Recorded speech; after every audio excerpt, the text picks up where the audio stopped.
Me presento, mi nombre es Jesús David Cormanes Cantillo, actualmente estudiante en la Universidad del Magdalena en Prevención de Riesgos Laborales. Este video tiene como fin estudiar y aprender un poco sobre los equipos de medición. En este caso hablaremos sobre el sonómetro. El sonómetro es un instrumento de medida que nos ayuda a medir niveles de presión sonora, o lo que se conoce como contaminación acústica. La unidad con la que trabaja el sonómetro es el decibelio. Hay que tener en cuenta qué es lo que se va a medir, pues el ruido puede tener multitud de causas y proceder de fuentes muy diferentes. ¿Cómo funciona un sonómetro?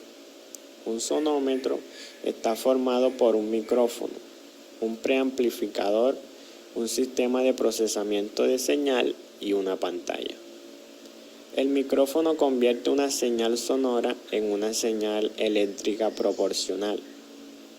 El tipo de micrófono más adecuado para los sonómetros es el de condensador, ya que ofrece una buena combinación de presión, estabilidad y fiabilidad. La señal eléctrica que genera el micrófono tiene un nivel muy bajo, por ello se hace pasar por un preamplificador antes de enviarla al procesador. En los sonómetros la medición puede ser manual o programada. En cuanto al tiempo entre las tomas de nivel, cuando el sonómetro está programado, depende del propio modelo. Algunos sonómetros permiten un almacenamiento automático que va desde un segundo o menos hasta las 24 horas. Y hay sonómetros que permiten programar el inicio y el final de las mediciones con antelación. Clases de sonómetros. Sonómetro de clase 0. Es el que se utiliza en los laboratorios para obtener niveles de referencia. Sonómetro de clase 1. Permite el trabajo con precisión en el campo. Sonómetro de clase 2. Permite realizar mediciones generales en los trabajos de campo. Sonómetro de clase 3. Es el menos preciso y solo permite realizar mediciones aproximadas, por lo que solo se utiliza para realizar reconocimientos. Ponderación frecuencial. La ponderación frecuencial es la que ajusta la respuesta del sonómetro a sonidos con diferentes frecuencias. Esta ponderación es necesaria porque la sensibilidad del oído humano al sonido varía en función de la frecuencia. La norma IEC 61672-1 define las ponderaciones de la frecuencia A, C y Z. Ponderación A. Ajusta la señal del modo que más se asemeja a la respuesta del oído humano y a los niveles sonoros medios. Se basa en la curva de igual sonoridad de 40 decibeles. Los símbolos de los parámetros de ruido suelen incluir la letra A.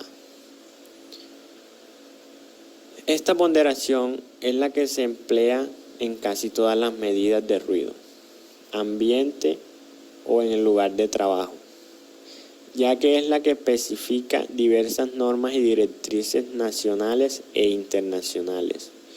Los filtros de ponderación A cubren los espectros de 10 Hz a 20 kHz, es decir, todos los espectros auditivos que percibe el ser humano.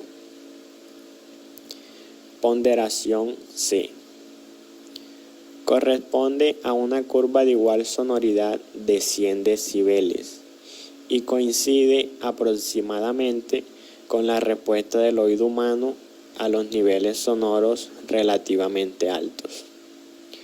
Se utiliza principalmente para evaluar los valores pico con niveles de presión sonora elevados.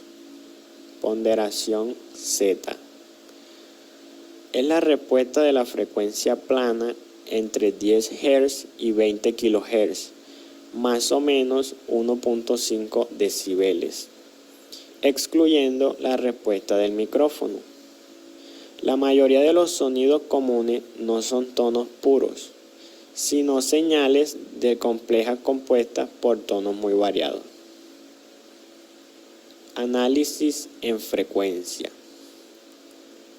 Cuando se necesita información más detallada sobre un sonido complejo, el espectro de frecuencias puede dividirse en secciones o bandas. Para ello se utilizan filtros electrónicos o digitales que eliminen todas las frecuencias que dan fuera de la banda seleccionada. Estas bandas suelen tener un ancho de banda de 1/8 o de 1/3 de la misma.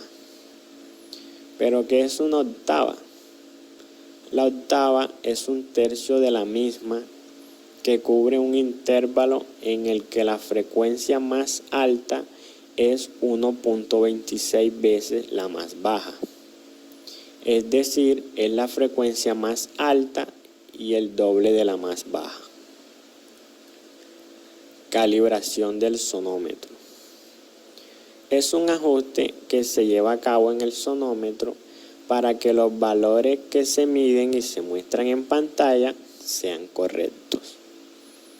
La sensibilidad del instructor y la respuesta de los circuitos electrónicos pueden variar ligeramente a lo largo del tiempo y pueden verse afectadas por condiciones ambientales, tales como la temperatura o la humedad. Es conveniente calibrarlo de forma regular. Lo ideal es hacerlo antes y después de cada serie de medidas.